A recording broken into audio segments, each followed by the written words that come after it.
वज़ीर-ए-आज़म ने virtual medium के जरिए गुजरात में शुरू की प्रधानमंत्री जन आरोग्य योजना। चीफ मिनिस्टर अमृतम आयुष्मान कार्ड की तकसीम। स्कीम के तहत PMJAY कार्ड पूरे गुजरात में 50 लाख मुस्तफ़ीदीन को कराया जाएगा दस्तयाब। वज़ीर-ए-आज़म नरेंद्र मोदी ने नई दिल्ली में वज़ीर-ए-आज़म किसान सम्मान सम्मेलन का किया इफ्तिताह। वज़ीर-ए-आज़म किसान सम्मान निधि योजना की 16,000 करोड़ रुपए की 12वीं किस्त जारी। खादों को मेयारी बनाने के लिए PM भारतीय जन fertiliser project one nation one fertiliser का किया आगाज़। खाद और बीजों की दस्तयाबी आसान बनाने के लिए किसान समृद्धि केंद्र के पहले मरहले में मुल्क में 600 मराकिज़ का किया इफ्तिताह। CBI ने दिल्ली के मुबैना शराब घपले में दिल्ली के नायब वज़ीर आला और एक्साइज मिनिस्टर मनीष सिसोदिया से की पूछगछ। एहतजाज करने वाले संजय सिंह और दुर्गेश पाठक समेत आप लीडरों को दिल्ली पुलिस ने लिया हिरासत में।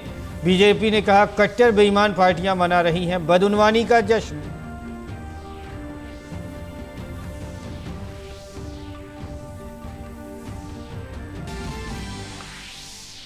कांग्रेस पार्टी के नए सदर के इंतखाब के लिए वोटिंग खत्म। दिल्ली समेत मुल्क भर में पार्टी के पोलिंग स्टेशनों पर डाले गए वोट। कांग्रेस लीडर मल्लिकार्जुन खड़गे और शशि थरूर के दरमियान है सीधा मुकाबला। ORS के मुजीद और मशहूर माहिर अतफार डॉक्टर दिलीप महाल नोबिस का 88 साल की उम्र में कोलकाता में इंतकाल। बांग्लादेश जंग के दौरान जान बचाने वाले हयात बख्श ORS तैयार करने और ओरल रिहाइड्रेशन थेरेपी ORT को मकबूल बनाने का सेहरा है डॉक्टर दिलीप महल नोबिस के सर। हिजाब के खिलाफ जारी मुजाहिरों के दरमियान तेहरान की जेल में ज़बरदस्त आग लगने से हलाकतों की तादाद हुई 8 से ज़्यादा। 61 कैदी जख्मी। इस जेल में सियासी कैदी और हुकूमत मुखालिफ कारकुन हैं बंद।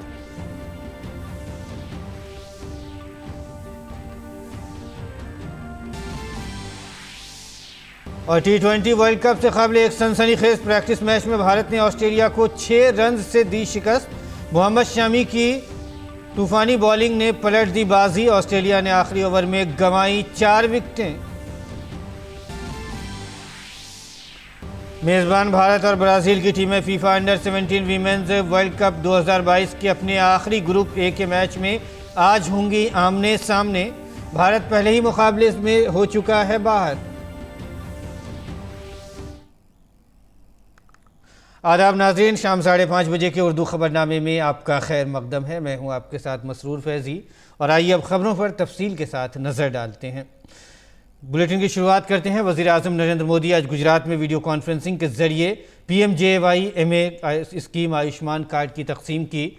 मुस्तफ़ीदीन के EKYC को मुकम्मल करने के बाद कौमी सेहत की अथॉरिटी के पैनल में मौजूद एजेंसियों के ज़रिए गुजरात भर में सभी मुस्तफ़ीदीन को 50 लाख रंगीन आयुष्मान कार्ड उनके घरों पर तकसीम किए जाएंगे।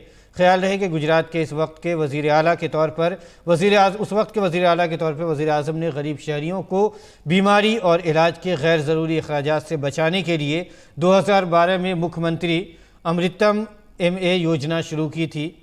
साल 2014 में MA योजना की तौसीह कुंभों को कवर करने के लिए की गई, जिनकी सालाना आमदनी 4 लाख रुपए तक थी। बाद में इस मंसूबे की कई दिगर ग्रुपों के लिए भी तौसीह की गई। इस मंसूबे को मुख्यमंत्री अमृतसम वात्सल्य MV योजना की शक्ल में नया नाम दिया गया। मंसूबे की कामयाबी के तजुर्बे से मुतासिर होकर वज़ीर-ए-आज़म ने 2018 में आयुष्मान भारत प्रधानमंत्री जन आरोग्य योजना की शुरुआत की थी। ये दुनिया की सबसे बड़ी सेहत स्कीम है और हर कुंबे को सालाना 5 लाख रुपए तक का कवरेज देती है। और वज़ीर-ए-आज़म नरेंद्र मोदी ने दिल्ली के पूसा में किसान सम्मान सम्मेलन का इफ्तिताह किया और ज़राअत की जदीद बनाने पर भी जोर दिया। वज़ीर-ए-आज़म ने किसान सम्मान निधि की 12वीं किस्त जारी की। मुल्क के 8 करोड़ से ज़्यादा किसानों के खाते में बराह रास्त 16,000 करोड़ रुपए से ज़्यादा की रकम मुंतकिल की गई।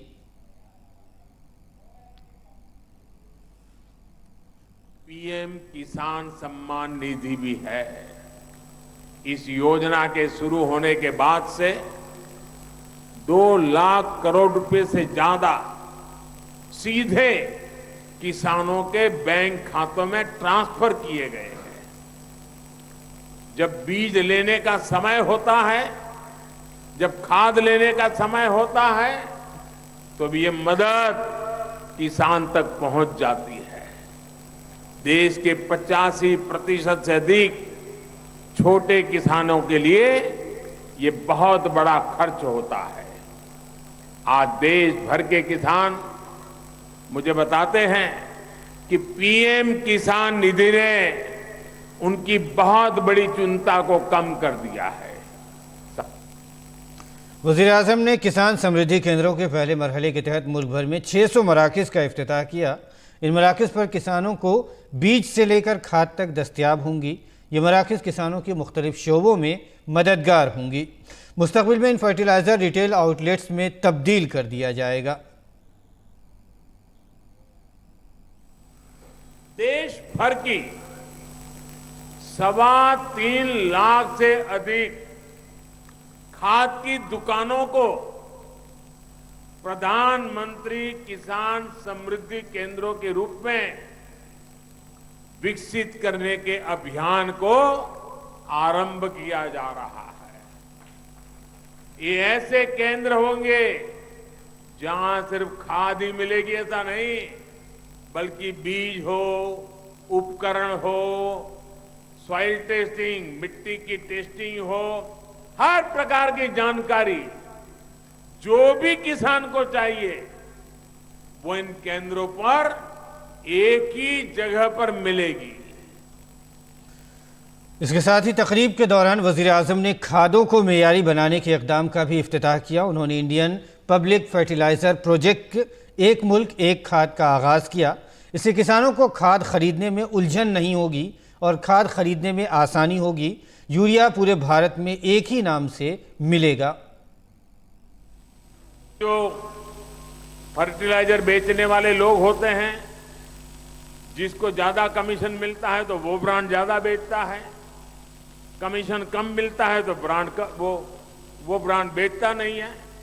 और इसके कारण किसान को जरूरत के हिसाब से जो गुणवत्ता वाला खाद मिलना चाहिए, वो इन स्पर्धा के कारण, भिन्न भिन्न नामों के कारण और वो बेचने वाले एजेंटों की मनमानी के कारण किसान परेशान रहता था। इन सारी समस्याओं को एक साथ एड्रेस किया गया है। अब वन नेशन वन फर्टिलाइजर से किसान को हर तरह के भ्रम से मुक्ति मिलने वाली है और बेहतर खाद भी उपलब्ध होने वाली है। देश में आप हिंदुस्तान के किसी भी कोने में जाइए, एक ही नाम, एक ही ब्रांड से और एक समान गुणवत्ता वाले यूरिया की बिक्री होगी और ये ब्रांड है भारत। इसके अलावा उन्होंने बैनुल-अक़वामी फर्टिलाइज़र ई मैगज़ीन इंडियन एज भी जारी किया। किसानों की खादों के बारे में बहुत सी मालूमात मैगज़ीन में मौजूद हैं। इसमें ज़राअत से मुतालिक बहुत सी नई मालूमात भी दस्तयाब हैं। वज़ीर-ए-आज़म ने कहा है कि साल 2014 के बाद यूरिया की पैदावार में आत्मनिर्भर होने का आगाज़ हुआ। वज़ीर-ए-आज़म ने कहा कि बैनुल-अक़वामी मार्केट में यूरिया 75 से 80 रुपये फ़ी किलो ख़रीदा जाता था, लेकिन किसानों को 5 से 6 रुपये में दिया जाता है। ऐसे में आत्मनिर्भर होना बहुत ज़रूरी है। इसके लिए एक तरफ यूरिया की ब्लैक मार्केटिंग रोक दी गई है तो दूसरी तरफ 6 बंद फैक्ट्रियां शुरू कर दी गई हैं। इसके अलावा नैनो यूरिया जैसे इक़दाम किए गए हैं ताकि किसानों को सहूलत हो। आज वन नेशन वन फर्टिलाइजर इसके रूप में किसानों को सस्ती और क्वालिटी खाद भारत ब्रांड के तहत उपलब्ध कराने की योजना है। ये शुरू हो गया आज। 2014 से पहले फर्टिलाइजर सेक्टर में कितने बड़े संकट थे, कैसे यूरिया की कालाबाजारी होती थी, कैसे किसानों का हक छीना जाता था, और बदले में किसानों को लाठियां झेलनी पड़ती थी। हमने यूरिया की 100% नीम कोटिंग करके उसकी कालाबाजारी रुकवाई। हमने बरसों से बंद पड़े देश के 6 सबसे बड़े यूरिया कारखानों को फिर से शुरू करने के लिए मेहनत की है। साथियों, अब तो यूरिया उत्पादन में आत्मनिर्भरता के लिए भारत अब तेजी से लिक्विड नैनो यूरिया, प्रवाही नैनो यूरिया की तरफ बढ़ रहा है। क़ब्ल अज़ीं उन्होंने ज़रई शोबे में होने वाले इनोवेशन और स्टार्टअप स्टॉल्स का दौरा किया। इस दौरान वज़ीर-ए-आज़म ने ज़राअत में इस्तेमाल होने वाले आलात के बारे में दरियाफ्त किया। साथ ही उन्होंने टेक्नोलॉजी के इस्तेमाल में बागवानी के काश्तकारों को मिलने वाली सहूलतों के बारे में भी मालूमात हासिल की। नुमाइश में लगभग 300 स्टार्टअप्स भारत के आत्मनिर्भर होने की पहचान थे। इसके साथ ही वज़ीर-ए-आज़म ने ज़राअत में इस्तेमाल होने वाली जरासीम कश अद्वियात, जड़ी बूटियों और खादों के बारे में भी जानकारी हासिल की।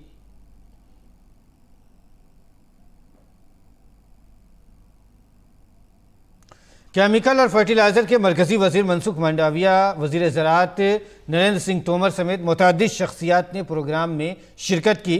इस मौके पर किसानों से खिताब करते हुए मनसुख मंडाविया ने कहा कि जब वज़ीर आज़म नरेंद्र मोदी ने मुल्क की बागडोर संभाली थी तो उन्होंने कहा था कि यह हुकूमत किसानों और गरीबों की हुकूमत है। आपके 8 साल से ज़्यादा के दौर में ऐसे बहुत से इक़दाम किए गए हैं जिससे हमारे मुल्क के किसान मजबूत हुए हैं। प्रधानमंत्री जी, कृषि क्षेत्र को लेकर आपने हमेशा टोटल अप्रोच के साथ काम किया है। कृषि में नई टेक्नोलॉजी अपनानी हो, स्मार्ट टेक्नोलॉजी के इस्तेमाल का बढ़ावा देना हो या फिर किसानों के उत्पाद को बेहतर बाजार उपलब्ध कराना हो, इन सभी मोर्चों पर आपके नेतृत्व में काफ़ी कार्य हुए हैं। इसलिए एक तरफ भारत का कृषि उत्पादन रिकॉर्ड स्तर पर पहुंचा है तो दूसरी तरफ किसानों को अपनी उपज के लिए बेहतर और उचित कीमत भी मिल रही है। भारत दुनिया का पहला ऐसा देश बना जिसने नैनो यूरिया का व्यावसायिक उत्पादन शुरू किया। वहीं दूसरी तरफ प्राकृतिक खेती के प्रति भी किसानों का रुझान बढ़ रहा है।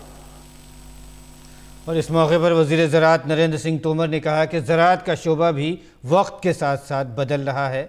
हमारे मुल्क के नौजवान ज़राअत को आसान बनाने के लिए नई टेक्नोलॉजी ईजाद करके किसानों की मदद कर रहे हैं। हमारे देश में जो किसान हैं वो भी एक तौर से बड़े स्किल्ड हैं। वो भी तमाम सारे नवाचार अपने अपने स्थानों पर करते ही रहते हैं, लेकिन उनको प्रकाश में आना चाहिए तो मंच नहीं मिलता। हमारे देश के पढ़े लिखे नौजवान इतनी बुद्धिमत्ता से काम कर रहे हैं कि चाहे वो खेती का क्षेत्र हो या अन्य क्षेत्र हो, अनेक प्रकार की टेक्नोलॉजी इजाद करके काम करने को कैसे आसान किया जा सकता है, नुकसान को कैसे बचाया जा सकता है, उत्पादन और उत्पादकता कैसे बढ़ाई जा सकती है, फसल के उपरांत नुकसान को कैसे रोका जा सकता है, किसान सूचनाओं के नज़दीक कैसे आ सकता है। इस दृष्टि से लगातार हमारे एग्री स्टार्टअप देश भर में काम कर रहे हैं। और आइए बढ़ते हैं अब अगली खबर की तरफ। कांग्रेस के सदर के ओहदे के लिए आज वोटिंग हुई। 9500 नुमाइंदों ने वोट डाले। कांग्रेस के senior leader Sonia Gandhi, P Chidambaram, Jairam Ramesh समेत कई अरकान ने दिल्ली में AICC के दफ्तर में वोट दिया। कांग्रेस सदर के ओहदे के लिए मल्लिकार्जुन खड़गे और शशि थरूर के दरमियान सीधा मुकाबला है।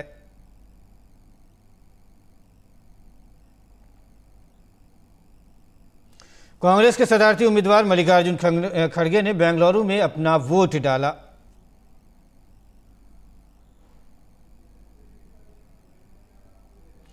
शराब घपले में दिल्ली के नायब वज़ीर आला मनीष सिसोदिया से पूछताछ शुरू हो गई है। वो सुबह 11:20 पर CBI के दफ्तर पहुंचे। इस मामले को सियासी रंग देते हुए सिसोदिया पार्टी कारकुनों और लीडरों के साथ जुलूस के साथ CBI के दफ्तर पहुंचे थे।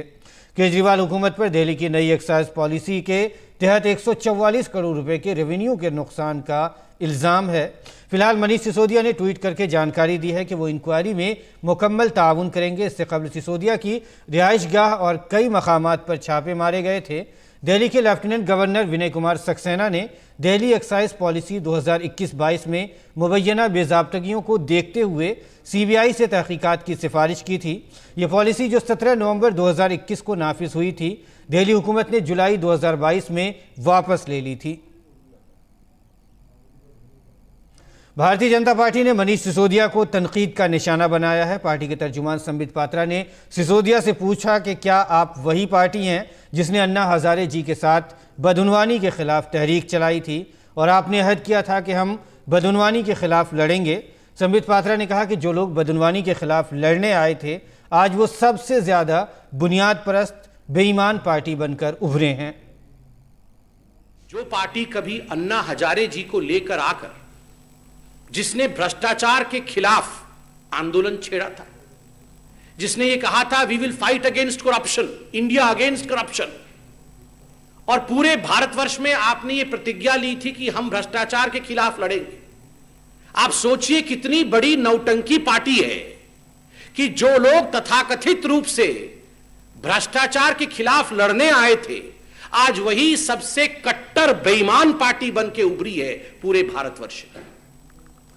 और बीजेपी तर्जुमान संबित पात्रा ने कहा है कि आज जिस तरह से मनीष सिसोदिया खुली गाड़ी में अपने हामियों के साथ नारे लगाते हुए निकले हैं, ऐसा लगता है जैसे कोई किला फतह करके वापस आ रहा हो। बीजेपी तर्जुमान ने कहा कि यह कहना मुबालगा आराई नहीं होगा कि यह बदउनवानी का जश्न है। जश्न भ्रष्टाचार है। This is almost celebrating corruption. पहले तो भ्रष्टाचार कीजिए, दलाली कमाइए, और उसके ऊपर जब आपसे पूछा जाए सवाल, जब आपसे सवाल पूछताछ किया जाए तो आप जश्न मनाइए। जिस प्रकार से मनीष सिसोदिया आज एक खुले कार में अपने समर्थकों के साथ नारे लगाते हुए, फूल माला डाले हुए निकले हैं, ऐसा लग रहा है मानो कोई किला फतेह करके वापस आ रहा है। It seems as if the Aam Aadmi Party has won the world cup of corruption. इसमें कोई दोमत नहीं है। अगर वर्ल्ड कप होगा करप्शन का, तो आम आदमी पार्टी उसमें दुनिया की नंबर 1 पार्टी साबित होगी, सिद्ध होगी। और आइए अब अगली खबर पर नजर डालते हैं। सुप्रीम कोर्ट ने बैंकिंग घोटालों में रिजर्व बैंक ऑफ इंडिया के ओहदेदारों के किरदार की जांच की दरखास्त पर CBI और RBI को नोटिस जारी किया है। बीजेपी लीडर सुब्रमण्यम स्वामी की दरखास्त में इल्ज़ाम लगाया गया है कि पिछले कई सालों में दर्जनों बैंकिंग घोटाले हुए हैं जिन्हें RBI रोकने में नाकाम रही है। ORS के बानी और मारूफ माहिर अतफार डॉक्टर दिलीप महाल नोबस 88 साल की उम्र में इंतकाल कर गए हैं। उन्हें फेफड़ों के मसाइल समेत उम्र से मुताल्लिक कई बीमारियां थीं, जिसकी वजह से उन्हें चंद हफ्ते कबल कोलकाता के एक निजी अस्पताल में दाखिल कराया गया था।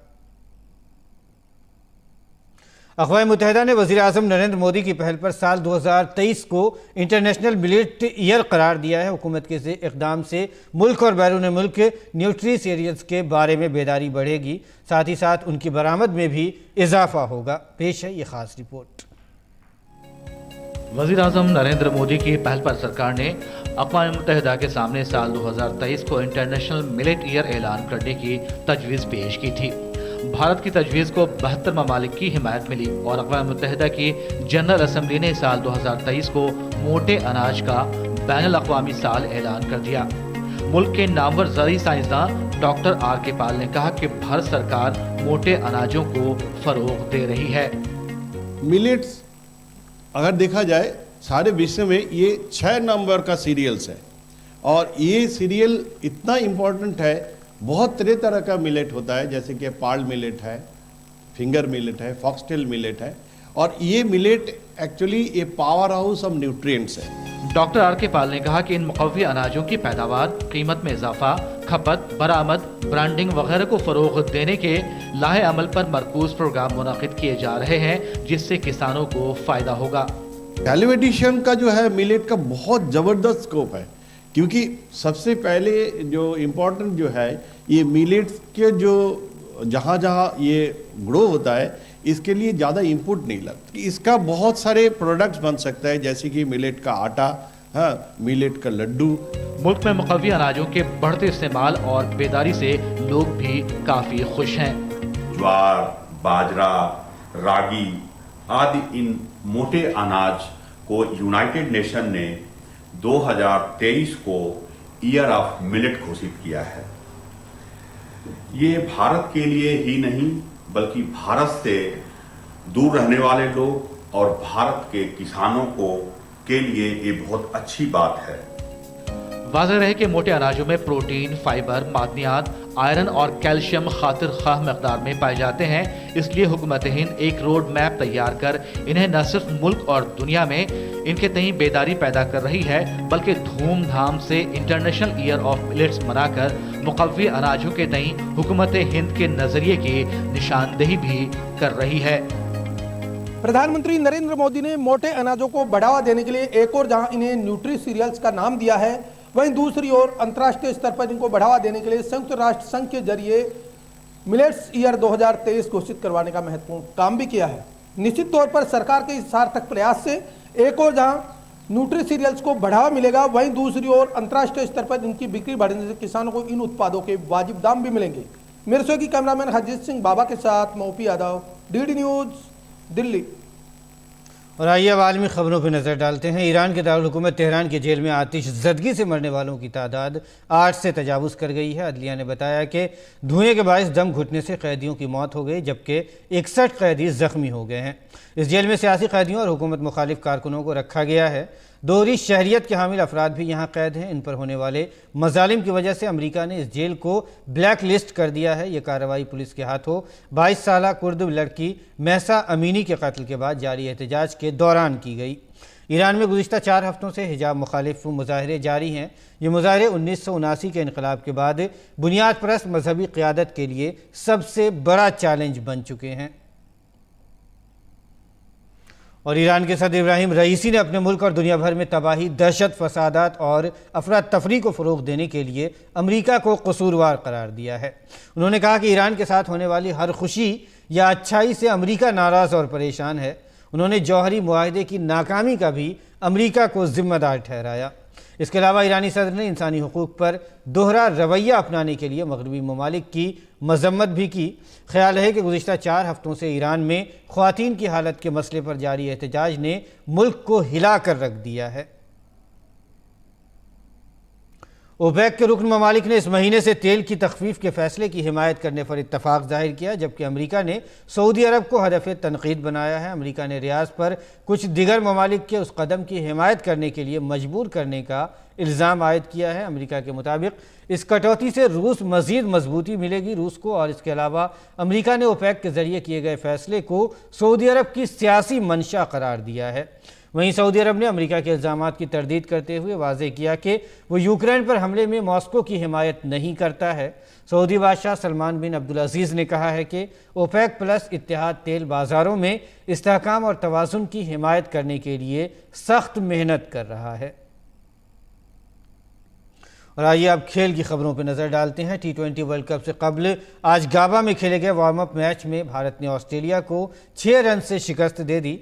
भारत ने ऑस्ट्रेलिया को जीत के लिए 187 रन का हदफ दिया था। हदफ के ताक़ुब में ऑस्ट्रेलिया की टीम आसानी से फतह की तरफ बढ़ती हुई दिखाई दे रही थी। ताहम आखिरी 2 ओवर्स में पासा पलट गया। ऑस्ट्रेलिया ने 18 ओवर्स में 171 रन बनाए थे और उसकी 6 विकेटें बाकी थीं। 19वें ओवर में हर्षल पटेल ने सिर्फ 5 रन दिए और 2 विकेटें हासिल की, जबकि मोहम्मद शामी ने आखिरी ओवर में 3 विकेटें हासिल की और 1 खिलाड़ी रन आउट हुआ। ऑस्ट्रेलिया 6 रन से मैच हार गया। इससे कबल मैच में ऑस्ट्रेलिया ने टॉस जीतकर पहले गेंदबाजी का फैसला किया था। भारतीय टीम ने KL राहुल के 57 और सूर्य कुमार यादव के 50 रन की बदौलत 20 ओवर में 7 विकेट पर 186 रन बनाए। भारतीय क्रिकेट टीम वर्ल्ड कप में अपनी मुहिम का आगाज़ 23 अक्टूबर को पाकिस्तान के खिलाफ अपने मैच से करेगी।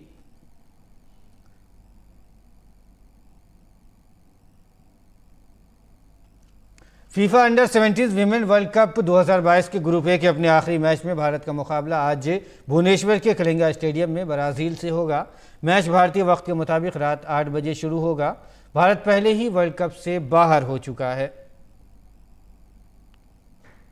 और नाज़रीन, अब वक्त हुआ चाहता है आपसे रुखसत होने का, लेकिन जाने से पहले आपको छोड़े जाते हैं बॉलीवुड में अपनी ज़बरदस्त अदाकारी से नाजरीन के दिलों पर राज करने वाली अदाकारा स्मिता पाटिल के बाज़ सदाबहार नगमों के साथ। आज उनका यौम पैदाइश है, आप उन पर फिल्माए गए चंद सदाबहार नगमों से महसूस हों और हमें दें इजाज़त। आदाब।